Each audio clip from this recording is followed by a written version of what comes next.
ஒரு பெரிய சோகமான ஒரு நிகழ்வு வந்து நேத்து அரங்கேறிச்சு.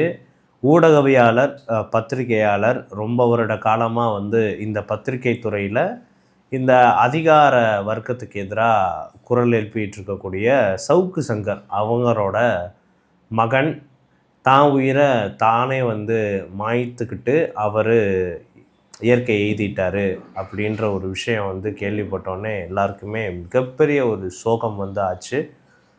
இந்த மாரி சின்ன வயசு பையன் அந்த பையனுக்கு வந்து ஒரு 13 வயசு தான் வந்திருக்கும். அந்த மாரி வயசுலயே இந்த பையன் வந்து உயிர் போயிருச்சா அப்படின்ட்டு நெனச்சதே ரொம்பவே அத நெனைக்கிறப்பவே எல்லாருக்குமே மனசுல ஒரு வலி வந்து இருக்கும். பட் இதையும் வந்து தாண்டி அந்த பையன் தான் உயிர தானே வந்து எடுத்துக்கிட்டாரு அப்படின்ற ஒரு நியூஸும் அடுத்து வந்து வந்தது. நெறைய பேர் அத கன்ஃபார்மும் வந்து பண்ணாங்க. அந்த விஷயம் தெரிஞ்சதுக்கப்புறம் இன்னும் ஒரு பெரிய இடி தான் இத கேட்ட எல்லாரோட மனசுலயுமே வந்து இறங்குச்சு. ஊடகவியலாளர் சவுக்கு சங்கர் அவர்கள பத்தி வந்து தெரியும். ஆ இவங்களோட ஒய்ஃப் பர்சனலா இவங்க வந்து டைவர்ஸ் வந்து ஆனவங்க. ரொம்ப வருஷம் முன்னாடியே டைவர்ஸ் வந்து ஆயிருச்சு. இவங்களோட ஒய்ஃபுமே அரசாங்கத்தில வேலை பார்த்துக்கிட்டு இருக்கிறவங்க தான். நீதித்துறையில வழக்கறிஞரா வந்து இருக்கிறவங்க.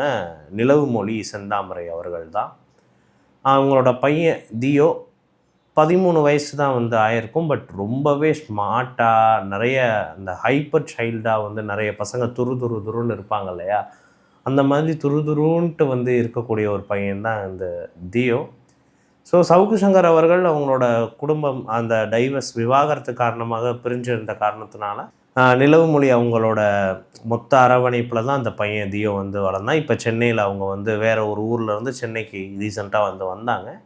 ஸோ இங்கே அவன் ஸ்கூல்லாம் வந்து படிச்சுட்டு அந்த பையன் வந்து இருந்திருக்கான். பட் யாருமே எதிர்பாராத ஒரு சமயத்தில் அந்த பையன் தான் உயிரை தானே வந்து மாய்ச்சிக்கிட்டது ஒரு பெரிய ஒரு சோகத்தை சவுக்கு சங்கர் அதுக்கப்புறம் நிலவுமொழி இவங்களோட எல்லா தரப்புக்கிட்டேயும் வந்து கொடுத்துருக்கு. அதுவும் இந்த மாதிரி அந்த பையனாகவே இதை பண்ணியிருக்கான் அப்படின்னு வந்து தெரிகிறப்ப தான் இதை கேட்குறப்ப ரொம்பவே டிஸ்டர்ப்டான ஒரு ஃபீல் எல்லாருக்குமே வந்து ஆயிருக்கு. ஆக்சுவலாக சவுக்கு சங்கர் அவரோட தரப்புலேருந்து பையன் கொஞ்ச நாள் வந்து டிப்ரெஷனில் வந்து இருந்திருக்கான். மார்க் கம்மியாக எடுத்த காரணத்தினால. இதனால வந்து இந்த மாதிரி ஒரு செயலை வந்து பண்ணிட்டானோ அப்படின்ற ஒரு சந்தேகம் இருக்குது அப்படின்ட்டு சொல்கிறாங்க.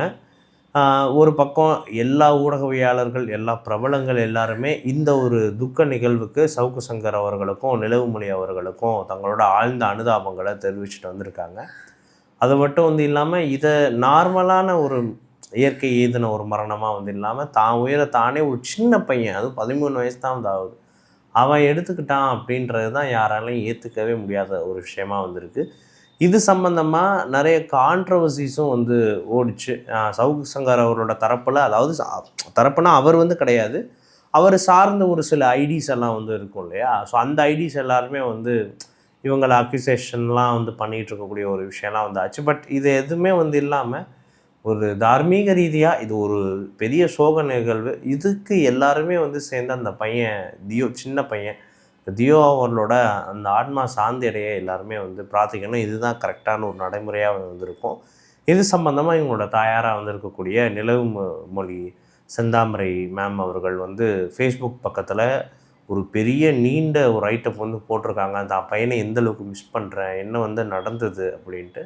அதில் அவங்க மென்ஷன் பண்ணிக்கிறது என்ன அப்படின்னா, அந்த பையன் எப்போவுமே இந்த மரத்து மேலெலாம் ஏறுறது வந்து வழக்கம் தான். ஹைப்பர் ஆக்டிவ் சைல்டாக வந்து இருக்கிறதுனால துருதுருன்ட்டு எப்போவுமே விளையாண்டுக்கிட்டு இருக்கிறது, இந்த மரத்து மேலே ஏறுறது எல்லாமே வழக்கம் தான். அவங்களோட வீட்டில் இருக்கக்கூடிய அந்த மரத்தில் ஏறுறது. அப்படி இருக்கிறப்ப திடீர்னு அவன் எப்போவுமே இந்த தொட்டில்லாம் வச்சு பசங்க மரத்தில் தொங்கி விளையாடுவாங்களே, அது செய்கிறதும் வந்து வழக்கம் தான். பட் திடீர்னு அந்த பையன் நேற்று அந்த டைமில் இவங்களோட தாயார் தான் இருந்திருக்காங்க. நிலவுமொழி அவங்களோட தாயார் தான் வீட்டில் வந்து இருந்திருக்காங்க. அப்போ திடீர்னு அந்த சேலையை, அந்த பெரிய துணியை வந்து எடுத்துகிட்டு மரத்து சைடு வந்து போயிருக்கான். எப்போவுமே விளையாண்டுட்டு வந்து வந்துடுவான். அந்த ஒரு இதில் தான் வந்து இருந்திருக்காங்க. எப்போவுமே அவன் இதனோட ரொட்டீனே அதுதான். எப்போவுமே அந்த மரத்தில் தொங்கிட்டு வந்து விளையாண்டுருப்பானா. பட் திடீர்னு அவனோட தாயார் போய் வந்து பார்க்குறப்போ ஒரு 12 நிமிஷம் ஆளே வந்து காணோம். திடீர்னு போய் வந்து பார்த்தப்ப அவங்க மிரண்டு போயிட்டாங்க அந்த காட்சியை பார்த்து. அந்த 13 வயது சிறுவன் தியோ அந்த மரத்தில் தூக்கிட்டு தொங்குற அந்த காட்சியை வந்து பார்த்தோன்னே அவங்க ரொம்பவே வந்து அச்சத்தில் என்ன பண்ணுறதுன்னு தெரியாமல் பயந்துருக்காங்க. அதுக்கப்புறமா அவங்க அம்மா நிலவுமொழி வந்து ரெஸ்க்யூ பண்ணி ஹாஸ்பிட்டலில் கூட்டிகிட்டு போயிட்டு என்ன பொழைக்க வைக்கிறதுக்கு முயற்சிகளை வந்து பண்ணியிருக்காங்க. பட் இருந்தாலும் போகிற வழியிலே அவரோட உயிர் வந்து போயிடுச்சு. ஆக்சுவலாக அந்த அந்த சமயத்திலே அந்த 10 to 15 மினிட்ஸ்க்குள்ளேயே தியோ சிறுவனோட உயிர் வந்து போனது ஒரு பெரிய சோகமான ஒரு விஷயமா வந்து பார்க்க வந்து பட்டுச்சு.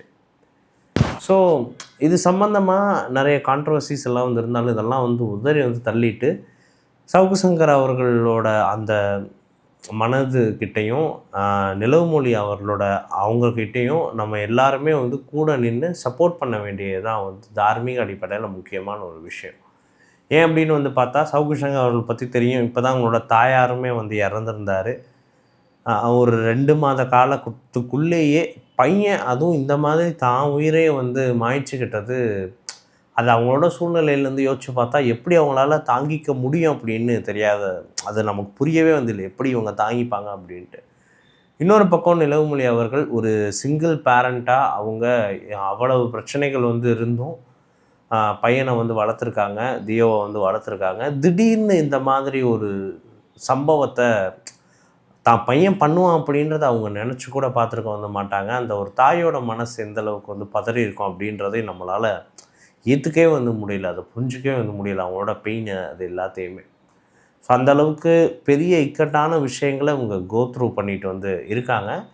ஸோ தியோவை பற்றி தெரிஞ்ச எல்லாருமே வந்து என்ன சொல்கிறாங்க அப்படின்னா, அவன் ஏன் இந்த முடிவு எடுத்திருக்கான் அந்த பையன் அப்படின்ட்டு எங்களுக்கு வந்து புரியலை. ஏன்னா அவன் நேற்று வரைக்கும் நல்லா ஹைப்பர் ஆக்டிவாக எப்படி ஜாலியாக இருந்தானோ அப்படி தான் இருந்திருக்கான். அவன் கொஞ்சம் கூட டிப்ரெஷனாகவோ இல்லை சோகமாகவோ இருந்து நாங்கள் பார்த்ததே கிடையாது. எந்த ஒரு பெரிய விஷயம் வந்து வந்தாலும் அதை ஜஸ்ட் லைக் தட் அப்படின்னு வந்து எடுத்துக்கிட்டவன் தான் அப்படின்னு வந்து சொல்லியிருக்காங்க. நிலவுமொழி அவர்கள் தான் குறிப்பிட்ட அந்த ஃபேஸ்புக் பக்கத்தில் தான் பிரிஞ்சிருக்கக்கூடிய தான் கணவர் பற்றி கூட தியோ அவர்களோட அப்பா பற்றி கூட நான் இவனுக்கு எந்த ஒரு வெறுப்பையுமே சொல்லி கொடுக்காம தான் நான் வளர்த்துருக்கேன். இவனுக்கு வந்து எல்லார்கிட்டையும் அன்பு மட்டும்தான் நான் சொல்லி கொடுத்து வளர்த்துருக்கேன். எந்த ஒரு தேவையில்லாத விஷயத்தையோ தேவையில்லாத ஒரு பகையையோ ஒரு வன்மத்தையோ நான் அவனுக்கு சொல்லியே வந்து கொடுக்கல. அவன் எதுனாலும் ஜஸ்ட் லைக் தட்னு ஈஸியாக கடந்து போய் ஜாலியாக இருக்கக்கூடிய ஒரு சைல்டு தான்.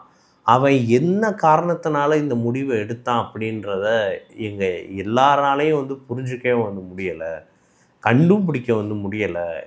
இந்த சோகம் எங்களை மிகப்பெரிய ஒரு துக்கத்தில் ஆழ்த்தியிருக்கா அப்படின்ட்டு தங்களோட அந்த வழியை வந்து பதிவு வந்து பண்ணியிருக்காங்க. ஏகப்பட்ட திரை பிரபலங்கள், ஊடகவியாளர்கள், சோஷியல் மீடியாவில் வந்து இருக்கிறவங்க, சவுக்கு அவர்களை ஃபாலோ பண்ணுறவங்க, நிலவுமொழி அவர்களோட நண்பர்கள், இவங்க எல்லாருமே சொல்ல முடியாத இந்த துயரத்தில் வந்து மீண்டு வந்து வர்றதுக்கு தங்களோட ஆறுதல்களை வந்து தெரிவிச்சுட்டு தான் வந்திருக்காங்க.